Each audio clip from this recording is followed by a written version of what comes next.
Okay, so today we're diving into a poem that, on the surface, looks like a simple travelogue.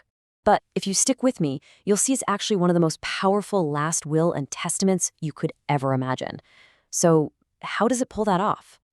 The poem we're talking about is called Mountain Heart. It's actually the very first one in the collection Versology by an author named Avalok. And man, does it set the tone for the whole book.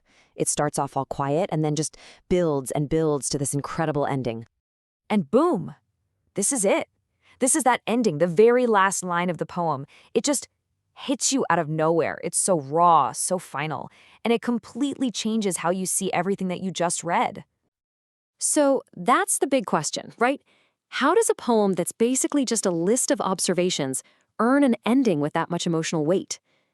That's the puzzle we're going to piece together today. And the clues? They're hidden in the poem's structure, and it's brutal honesty. Okay, to really get this, we've got to see the world the way the poet sees it. And honestly, the best way to do that is to stop thinking of it as a poem for a minute. Think of it more like a photographic essay.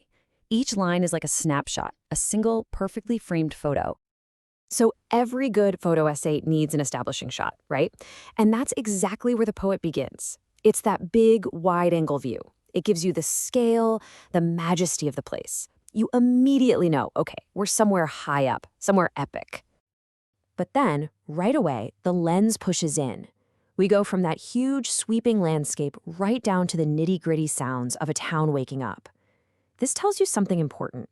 This isn't some empty, silent postcard. It's a real place, buzzing with life. And here's where it gets really beautiful. We get this intimate portrait. Check out how the faces are described. Craggy, worn by wind. He's using the language of geology, of the mountains themselves, to describe the people.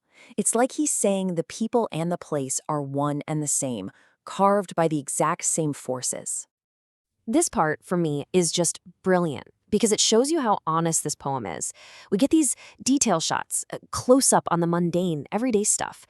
This isn't some romantic fantasy of the mountains. It's the real deal, complete with busy markets and, yes, plastic. All right, so we've seen the photos in this essay. Now let's kind of step behind the camera and figure out the technique here, because this isn't just random stuff the poet saw. No, it's a very deliberate style. You could call it a documentary aesthetic. It's really cool because the poet is actually a photographer too, and you can see it in how he builds the poem. He moves through these layers just like a filmmaker would.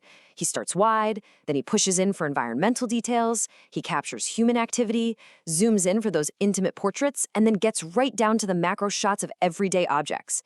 It's methodical. He's building an entire world for us, piece by piece. Okay, let's just pause on this one line for a moment. Mineral water and plastic sachets. I mean, come on, most poets would cut that line in a heartbeat, right? It's not poetic. It's ugly, it's commercial, it's trash. But here's the thing. Including it is the secret to the whole poem's power. And that really gets to the heart of it. A typical romantic poem? It tries to sell you a perfect, idealized fantasy. But this documentary approach is different. It's about showing you the truth. The plastic sachets are in there because they are there. They're part of the real, messy, living place. The poet's love isn't for some postcard idea. It's for the real thing, warts and all. And it's exactly that love for the real, that makes the poem's final twist so powerful. Think about it. For the whole poem, the poet has been this invisible eye, this objective observer. And then, all of a sudden, the photographer steps out from behind the camera and into the shot.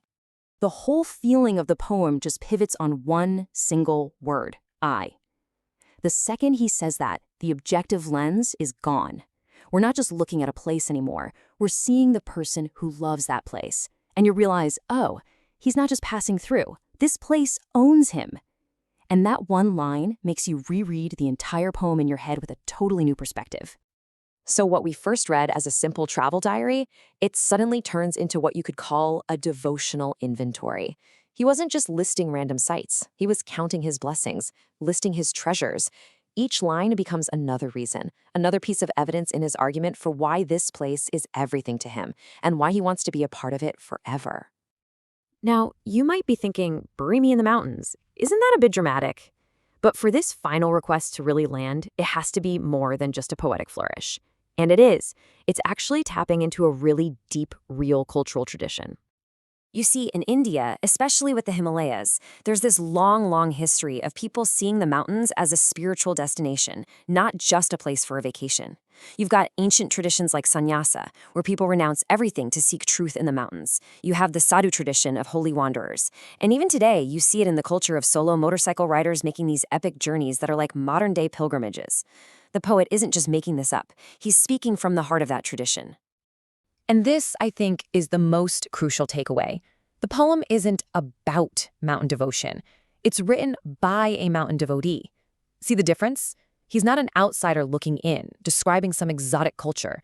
He's an insider, a participant, telling his own truth. This isn't a performance, it's a testimony. Okay, so let's wrap this all up. What is it that makes this poem work so well when so many others that try something similar just fall flat? It all comes down to one thing. It earns its ending through sheer authenticity. You can really see the difference when you compare it to other styles. Traditional romantic poetry just sort of declares big emotions with grand, sweeping statements. Then you have like Instagram poetry, which just asserts feelings with vague, cliché lines. But this approach, it's totally different. The emotion here is earned. It's built brick by brick with all those specific, unromantic, real-life details. He shows you all the evidence before he gives you the final verdict. So that final gut punch of a line, it doesn't just appear out of thin air. It's the logical conclusion to everything that came before it. There are 18 distinct images, 18 snapshots that lead up to it, 18 pieces of evidence. So by the time you finally read "So Bury Me in These Mountains," you're not shocked. You're nodding along. You get it. You've seen the proof. And I think, in the end, that's the real gift of a poem like this. We live in a world that's always telling us to be on the move, to not get too attached. But Mountain Heart does the opposite. It kind of gives us permission to be completely and totally claimed by a place, to belong somewhere so deeply that we'd want to literally become a part of its soil. So I guess I'll leave you with this thought. The poem, in its final moment, kind of turns the camera around on us, the readers. It stops being about the poet's mountains and starts being about ours. So the question is, what place has claimed you so completely that you would want to be a part of it forever?